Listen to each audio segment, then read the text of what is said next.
Bu yil O'zbekistonga 50 million AQSh dollariga 16 ta super kompyuter sotib olinadi. Keyingi yil bu mablag' 2 karra oshiriladi. Bu haqda Prezident Shavkat Mirziyoyev raisligida 21 oktyabr kuni Davlat boshqaruvi, iqtisodiyot tarmoqlari va hududlarda sun'iy intellekt texnologiyalarini jadal joriy etish masalalari yuzasidan video selektor yig'ilishida ma'lum qilindi. O'tgan yili sun'iy intellektni 2030-yilga qadar rivojlanish strategiyasi tasdiqlangani, Raqamlashtirish vazirligida ushbu soha bilan ishlaydigan alohida markaz tashkil etilgani ma'lum qilindi. Natijada bir yil ichida mamlakatimiz sun'iy intellektga tayyorgarlik bo'yicha xalqaro indeksda 17 pog'ona yuqoriladi. Markaziy Osiyoda birinchi o'rinni egalladi. Yig'ilishda qayd etilishicha, xorijiy ekspertlar O'zbekistonning sun'iy intellekt sohasidagi salohiyatini 10 milliard dollarga baholamoqda. Buni imkoniyatga aylantirish va dunyoda sun'iy intellektga talab ortib borayotgan hozirgi davrda raqobatbardosh bo'lish uchun 3 ta eng asosiy masala: infratuzilma, ochiq ma'lumotlar va kadrlar tayyorlashga e'tiborni kuchaytirish zarur. Sohaga investitsiyalarni rag'batlantirish uchun Qoraqalpog'istonda imtiyozli rejim joriy qilinishi belgilandi. Sun'iy intellekt infratuzilmasiga 100 million dollardan ko'p sarmoya kiritgan investorlarga elektr energiyasining narxi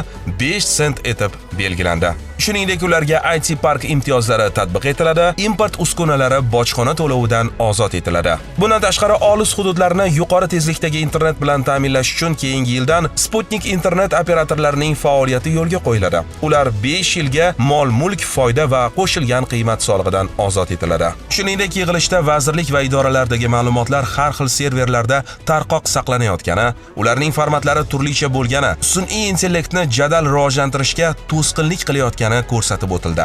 Shu bois vazirlik va idoralardagi 55 ta kelasi yil qolgan barcha ma'lumotlar bazalarini yagona data markaziga o'tkazish topshirildi.